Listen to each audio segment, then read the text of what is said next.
السلام علیکم ورحمۃ اللہ وبرکاتہ۔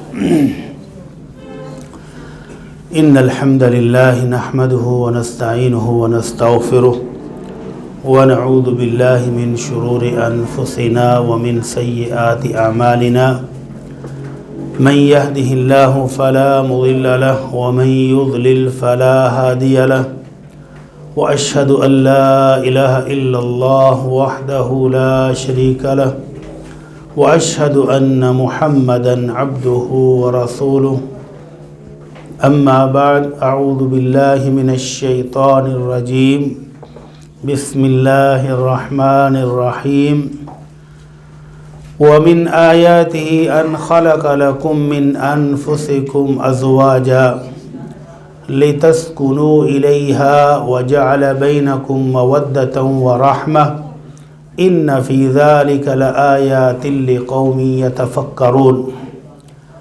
قابل احترام دوستوں، بھائیوں اور بزرگوں، اللہ رب العزت نے ہمیں اتنی نعمتیں عطا کی ہیں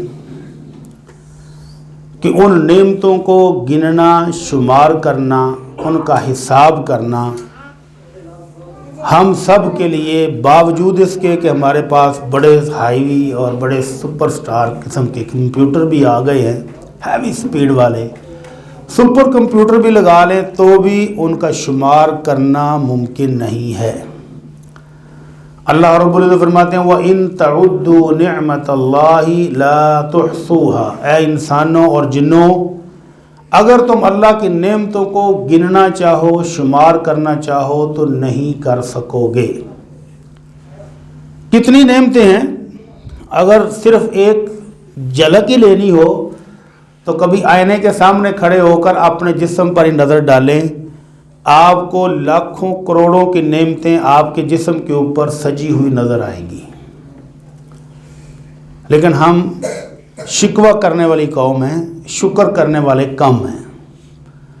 تو صرف اتنا سا بتا دیتا ہوں کہ ہم کتنے قیمتی سامان سے مزین ہیں، اللہ نے کتنی نعمتیں ہمیں دی ہوئی ہیں، کتنی ان کی قیمت ہو سکتی ہے۔ پھر آگے بڑھتے ہیں اصل موضوع کی طرف۔ ابھی جدید سائنس کے ذریعے جگر ٹرانسپلانٹ ہو جاتا ہے، لیکن کتنے پیسے لگتے ہیں؟ 40-50 لاکھ کروڑ، عام بندے کے بس کی بات نہیں۔ اور پھر وہ جو نیا جگر آپ کو لگا کے دیا جائے گا وہ کتنے دن چلے گا، اس کی بھی کوئی گارنٹی موجود نہیں ہے۔ دل بائی پاس کر کے نیا کر دیا جاتا ہے اور اس کے بعد ہزاروں احتیاطیں بھی بتائی جاتی ہیں، یہ کھانا نہیں، یہ پینا نہیں، یہاں اٹھنا نہیں، یہاں بیٹھنا نہیں، اور پھر وہ کتنا عرصہ چلے گا اس کی بھی کوئی گارنٹی نہیں۔ تو یہ اللہ کی بڑی بڑی نعمتیں ہیں جو ہماری آنکھوں کے سامنے ہیں، آئے دن ہم سنتے ہیں، دیکھتے ہیں کہ فلاں کو یہ ہو گیا، فلاں کو یہ ہو گیا۔ ابھی میں آپ کو ایک نعمت کے بارے میں بتانے لگا ہوں جس کے بارے میں کبھی آپ نے زندگی میں سوچا بھی نہیں ہوگا کہ وہ بھی کوئی نعمت ہے اور اس کی بھی کوئی قدر و قیمت ہے۔ ابھی میں آپ کی طرف دیکھ رہا ہوں، آپ میری طرف دیکھ رہے ہیں، اور وقفے سے یہ ہماری آنکھیں بند ہو رہی ہیں، کھل رہی ہیں آٹومیٹک۔ کبھی زندگی میں آپ نے سوچا کہ 24 گھنٹوں میں یہ آنکھ کتنی بار بند ہوتی ہے، کتنی بار کھلتی ہے؟ تھوڑی سی تیز ہوا آئے تو یہ بند ہو جاتی ہے، مٹی نہ جائے اندر، ذرا سا کوئی آس کو ایسے کرے تو یہ بند ہو جاتی ہیں آٹومیٹک۔ تو یہ بھی کوئی نعمت ہے کہ آنکھ کا یہ آٹومیٹک کھلنا اور بند ہونا، یہ بھی کوئی اللہ کی نعمت ہے؟ جی ہاں، یہ بھی اتنی بڑی نعمت ہے کہ اس کی قیمت کا اندازہ لگانے کے لیے آپ کو یونان لیے چلتے ہیں۔ یونان کا ایک تاجر ہے، اس کا نام ہے اوناسس، زیتون کا کاروبار پوری دنیا میں کرتا ہے، اپنے جہاز ہیں۔ بیٹا بیٹھ جاؤ، آپ بیٹھ جاؤ۔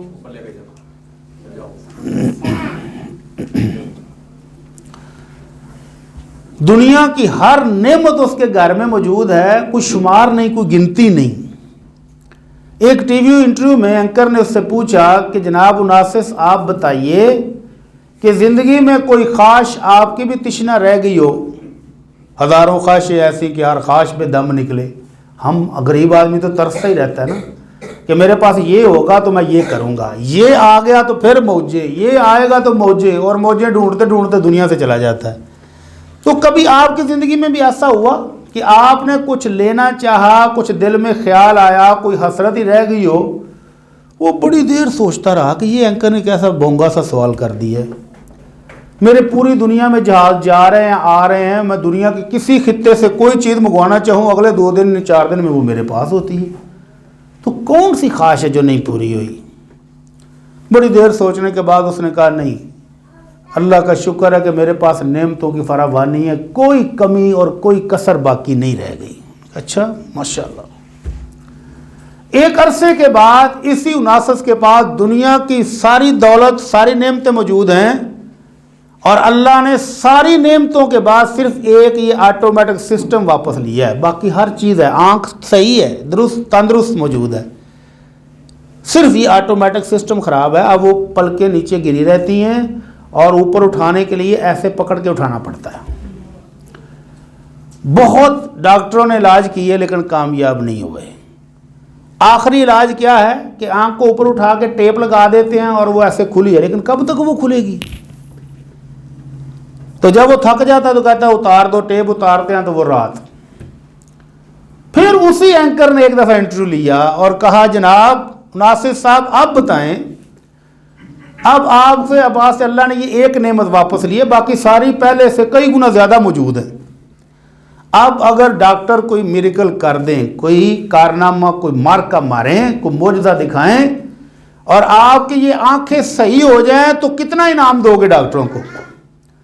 وہ مناسب جس نے پہلی دفعہ بڑی دیر سوچنے کے بعد کہا تھا کہ میری کبھی کوئی خواہش رہی نہیں، اس بار اس نے 1 سیکنڈ لگایا، فوراً بولا، کہتا میں یہ نہیں کہتا ڈاکٹروں سے کہ وہ میری آنکھیں ہمیشہ ہمیشہ کے لیے پہلے کی طرح صحیح کر دیں اور میں اپنی مرضی سے کھول لوں بند کروں، میں اس بار ان کو صرف اتنا کہتا ہوں کہ میری آنکھیں 1 مرتبہ صحیح کر دو، 1 چانس مجھے ملے کہ میں اپنی مرضی سے ان کو کھول لوں اور اپنی مرضی سے بند کر لوں، تو میں کروڑوں ڈالر کی ساری جائیداد ان ڈاکٹروں کو دینے کے لیے تیار ہوں۔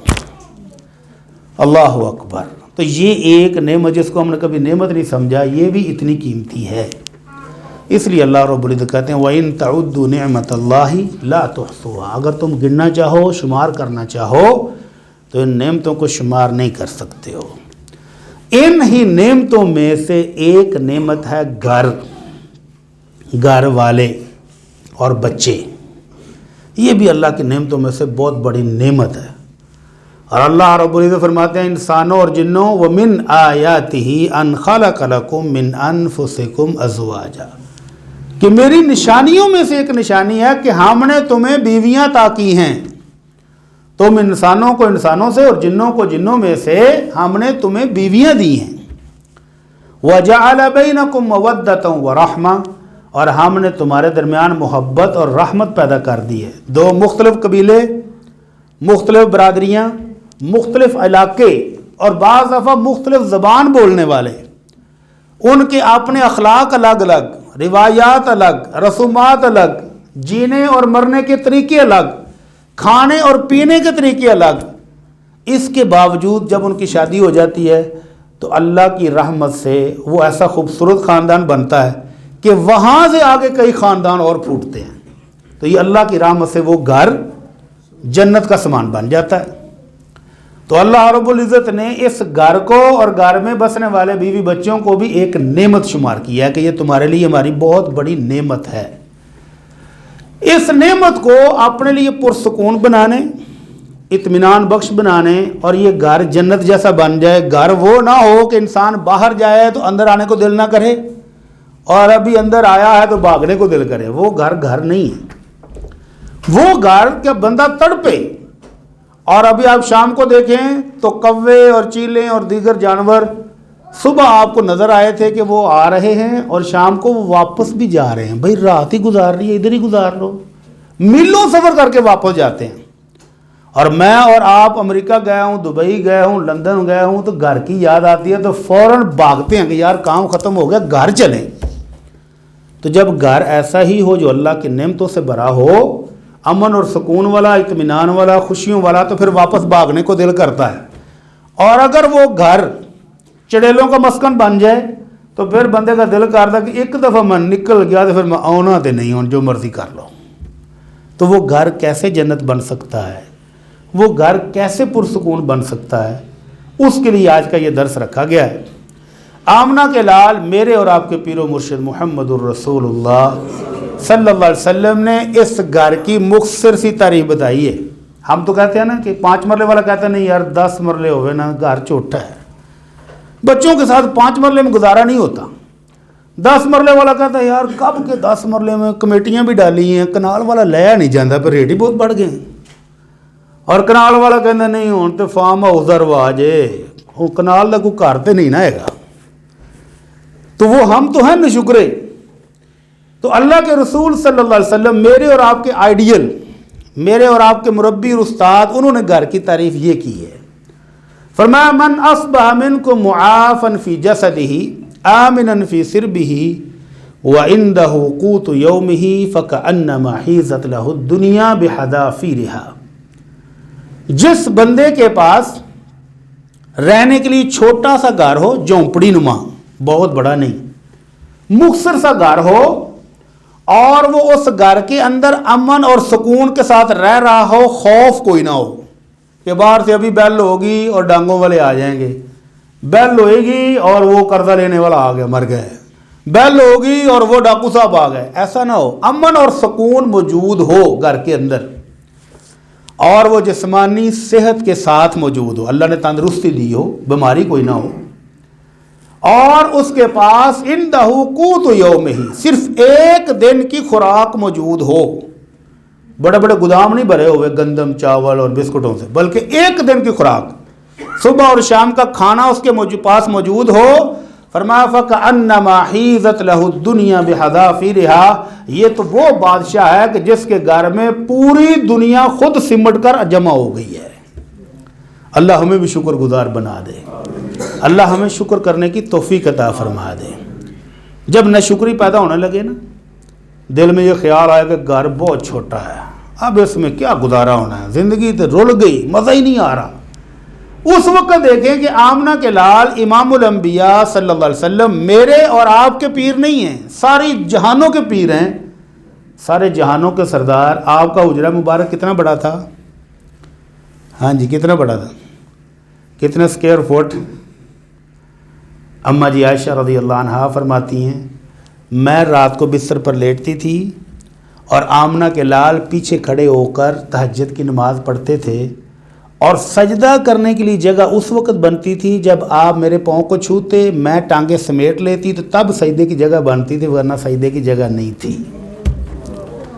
فارم ہاؤس والوں کبھی ادھر بھی سوچا کرو کہ جن کو ہم ماننے والے ہیں، جن کے ہم مرید ہیں، اس پیر کا گزارا کیسا تھا۔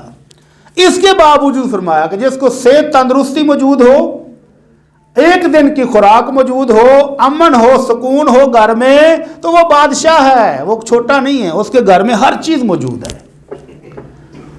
حضرت عمر بن عاص صحابی رسول ہیں، مالدار تھے، تو ایک بندہ آ گیا، حضرت آپ مالدار ہیں، ہم غریب آدمی ہیں، تو آپ کے مال میں ہمارا بھی حصہ ہے، ہمیں بھی کچھ دیں۔ انہوں نے کہا بسم اللہ، میرا بھائی ہے، تو آ جا، مسلمان بھائی ہے تو تیری ضرورت میں پوری کرنے کے لیے تیار ہوں، تشریف لاؤ۔ لیکن پہلے سوال کیا، تو غریب ہے اور مجھے تو نے امیر شمار کیا ہے، الک امرأۃ تأوی الیہا، کیا تو شادی شدہ ہے؟ شام کو جب گھر جائے تو خدمت کے لیے بیوی موجود ہے؟ کہنے لگا جی الحمدللہ شادی شدہ ہوں، بچے بھی ہیں، بیوی بھی ہے۔ اچھا، الک مسکن تسکنہ، کیا ان بیوی بچوں کے ساتھ رہنے کے لیے گھر بھی موجود ہے؟ کہتا جی الحمدللہ اللہ نے گھر بھی دیا ہوا ہے، اپنا گھر بھی موجود ہے۔ کہنے لگا یار پھر تو فقیر کس سائڈ سے ہے؟ جس بندے کے پاس رہنے کے لیے گھر، اور اس گھر کے اندر اللہ نے ملکہ دی ہو اور بچے دی ہوں شدادوں کی طرح، وہ غریب کدھر سے ہے؟ کہنے لگا جی حضرت اگر میں غریب نہیں تو میں آپ کو بتاتا ہوں کہ اگر میرے گھر میں کام کاج کے لیے خادم بھی موجود ہو تو کہتے ہیں شریف آدمی حال ہی بھی کہنا کہ میں غریب ہوں۔ فأنت من الملوک، خدمت کے لیے خادم موجود ہے، بیوی بچے موجود ہیں، رہنے کے لیے گھر موجود ہے، تو غریب نہیں، تو بادشاہ ہے خود۔ تو یہ ایک پوری مملکت ہے انسان کے پاس، جس کی شادی ہے، بچے ہیں، بیوی ہے، گھر رہنے کے لیے ہے، اور ایک دن کی خوراک اس گھر میں موجود ہے، اگلے دن کی اللہ دے گا، اس کے ذمہ ہے۔ تو یہ بادشاہ ہے، اس کی اپنی سلطنت ہے، یہ اس کا اپنا ملک ہے۔ اس ملک کو، اس سلطنت کو پرسکون بنانا آپ کی ذمہ داری ہے۔ رزق اللہ کے ذمہ ہے، اور اس گھر کو اپنے لیے پرسکون جنت کا ماحول کیسے بنانا ہے وہ آپ کی ذمہ داری ہے۔ اور اللہ کے نبی صلی اللہ علیہ وسلم نے ان نعمتوں کو زوال سے بچانے کے لیے کہ کہیں اللہ کی طرف سے کوئی پکڑ نہ آ جائے، دعائیں بھی سکھائی ہیں۔ تو اللہ کے نبی صلی اللہ علیہ وسلم نے دعا سکھائی کہ یہ پڑھا کرو مومنو، دل سے نکلے دعا، اللہم انی اعوذ بک من زوال نعمتک وتحول عافیتک وفجاءۃ نقمتک وجمیع سخطک۔ اللہ جو نعمتیں دی ہوئی ہیں کہیں ان کو میری زندگی میں زوال نہ آ جائے۔ حالانکہ اللہ کا یہ بھی قانون ہے کہ ہر چیز جو اس دنیا میں آئی ہے جب عروج پر پہنچے گی تو وہ زوال بھی آئے گا۔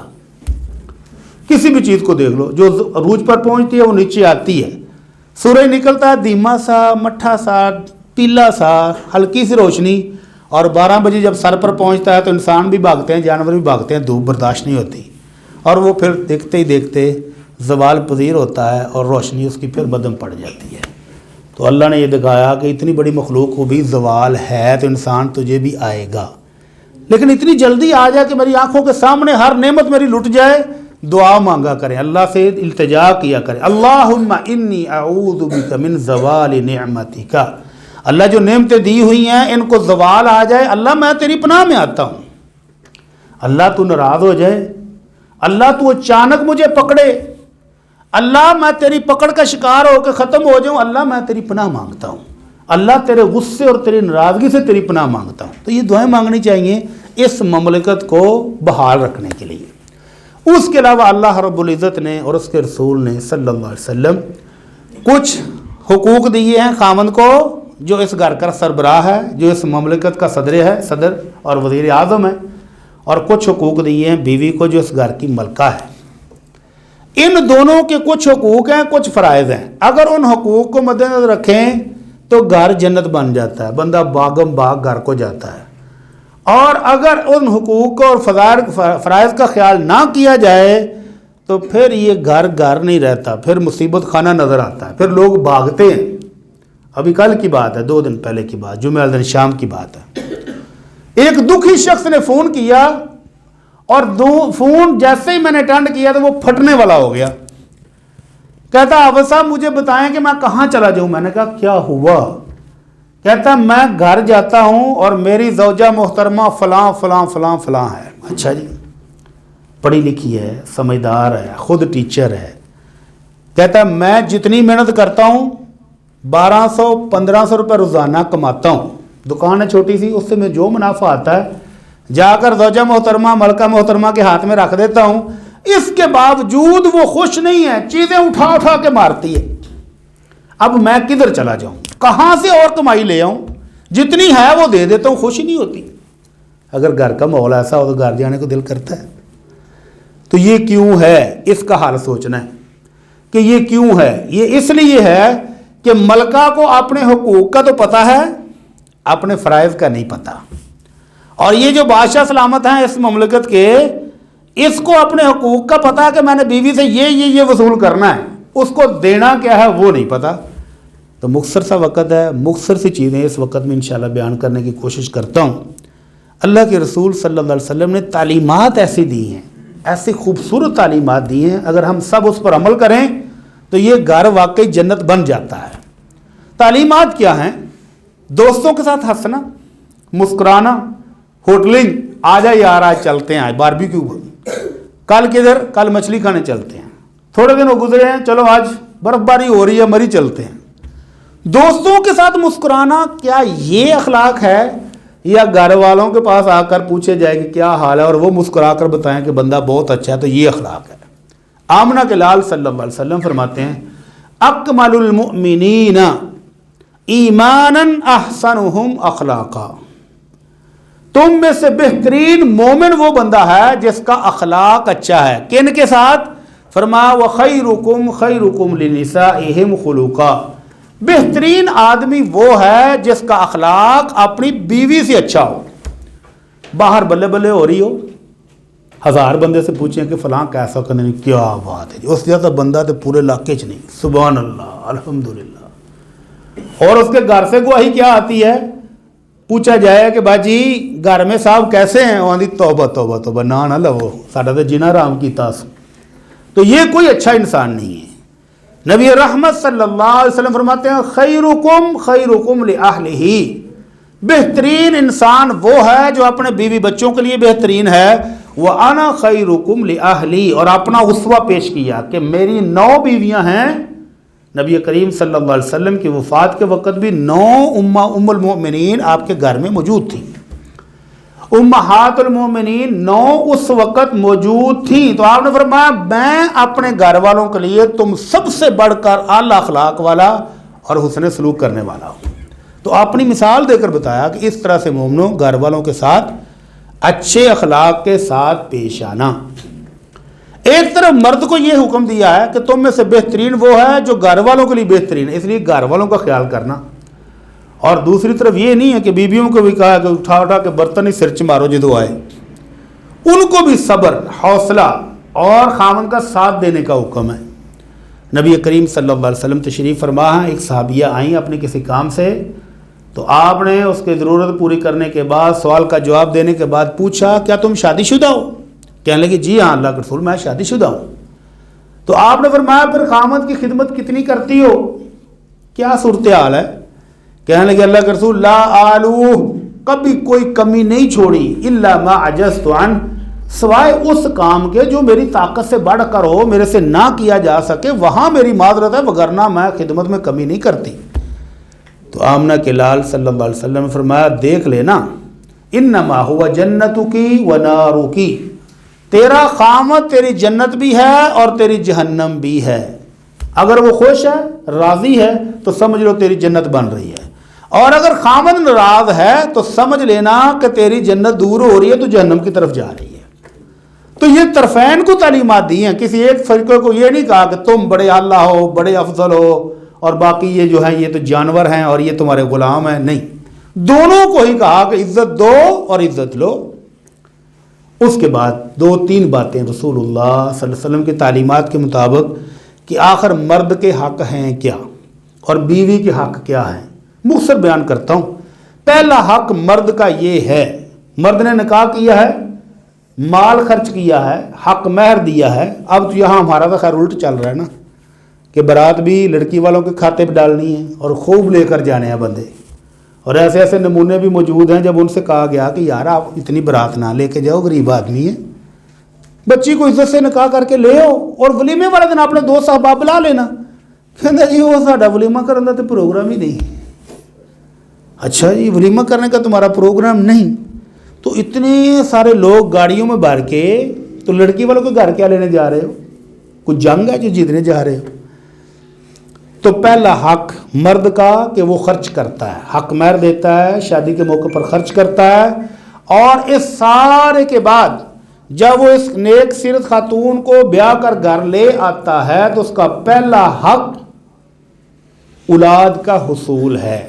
اس نے شادی کی ہے تو نیک صالح اولاد حاصل کرنا بھی اس کا حق ہے. اللہ رب العزت فرماتے ہیں فَالْآنَ بَاشِرُوهُنَّ وَابْتَغُوا مَا كَتَبَ اللَّهُ لَكُمْ، اب ان بیویوں کے ساتھ تعلقات کرو اور اللہ نے جو رزق لکھا ہے، جو تمہاری قسمت میں بچے لکھے ہیں وہ لو، تلاش کرو.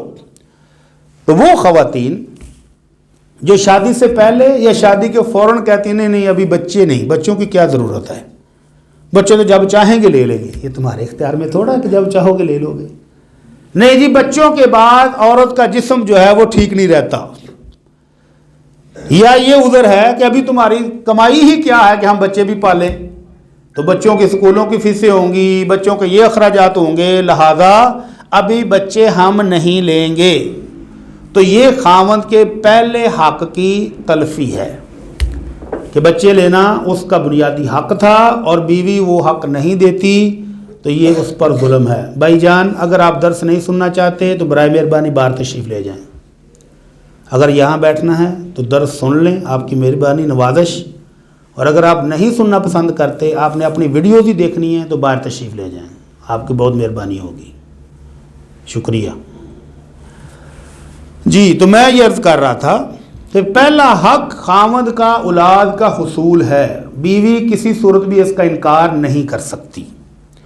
اگر ایسی بیوی ہو جو کہتی ہے میری خوبصورتی متاثر ہوگی، تمہارے پاس بچوں کو کھلانے کے لیے کچھ نہیں ہے، ابھی ملکی حالات ٹھیک نہیں ہے، فلاں ہے، یہ بہانہ ہے، تو یہ اس کے حق میں ظلم ہے۔ اللہ کے رسول صلی اللہ علیہ وسلم کے پاس صحابی آئے، کہنے کہ اللہ کے رسول بہت اونچے خاندان کی عورت سے شادی کی آفر ہوئی ہے، عورت خوبصورت بھی ہے، اونچا خاندان ہے، لیکن بیمار ہے، بچے پیدا کرنے کے قابل نہیں ہے۔ تو اللہ کے رسول صلی اللہ علیہ وسلم نے فرمایا کوئی عورت اور دیکھ لو، اس سے شادی نہیں کرو۔ وہ پھر حاضر ہوئے، اللہ کے نبی بہت اونچا خاندان ہے اور خوبصورت بھی ہے عورت، بچے نہیں ہوں گے تو پھر کیا ہے؟ آپ نے پھر کہا نہیں، اس سے شادی نہیں کرو۔ تیسری مرتبہ پھر وہ حاضر ہوئے، اگر اللہ کے نبی اجازت دے دیں میں اسی خاتون سے شادی کرنا چاہتا ہوں، تو آپ نے فرمایا نہیں، اس سے نہیں کرو، تزوج الودود الولود، ایسی خواتین سے شادی کرو جو بچے پیدا کرنے کی، اچھے بچے یا زیادہ بچے پیدا کرنے کی صلاحیت رکھتی ہوں اور خامد اور بچوں سے پیار کرنے والی ہوں۔ کیسے پتہ چلے گا؟ اس کی خاندان کی خواتین کی، اس کے خاندان میں بچے کتنے ہیں، بچے 2 ہی اچھے یا اللہ نے 3 4 5 بھی دیے ہوئے ہیں، بچوں سے پیار کرتی ہیں یا ان کے لیے ماسیاں رکھی ہوئی ہیں کہ بچے تم پالو میں تو جا رہی ہوں۔ تو اس سے اندازہ لگا کہ اچھی خاتون سے شادی کرو، اور ساتھ وجہ بھی بتائی، فَإِنِّي مُقَاصِرٌ بِكُمُ الْأُمَمَ يَوْمَ الْقِيَامَةِ، میری امت کی اتنی تعداد ہوگی کہ کسی اور نبی کی اتنی تعداد نہیں ہوگی، اور قیامت والے دن میں اپنی امت کی زیادہ تعداد پر دوسرے نبیوں پر فخر کروں گا صلی اللہ علیہ وسلم۔ تو یہ بچے خاوند کا پہلا حق ہے، اور بیوی کو بلا وجہ اس کا انکار نہیں کرنا چاہیے۔ اور بچے 2 ہی اچھے، یہ کافروں کا نعرہ ہے، مسلمانوں کا نعرہ نہیں ہے۔ کیوں ہے؟ یورپ کی آبادی کم ہو رہی ہے، ہم آج بیٹھ رہے ہیں 2023 میں، 2000 پورے میں اور 2001 اور 2002 میں امریکہ اور یورپ میں بہت بڑی بڑی سٹڈیز مکمل ہو چکی ہیں، بڑے بڑے سروے انہوں نے کرائے، اور ان کے تھنک ٹینک بہت پہلے پوری بکس لکھ چکے ہیں کہ future of Islam, the future of Islam, کہ 2050 میں یورپ کا سب سے بڑا مذہب اسلام ہوگا، امریکہ میں سب سے بڑی آبادی مسلمانوں کی ہوگی۔ تو وہ عیسائی اور یہودی پریشان ہیں کہ کیا کریں، وہ کون سا طریقہ استعمال کریں کہ مسلمانوں کی آبادی کم ہو اور ہماری بڑھے۔ انہوں نے وہی سوچا ہوا کہ بچے 2 ہی اچھے، تو وہ اب 2 بھی نہیں پیدا کرتے، 2 بھی نہیں سنبھالتے، اور مسلمانوں کو اللہ کی رحمت ہے، 10 12 بچے بھی ہیں الحمدللہ۔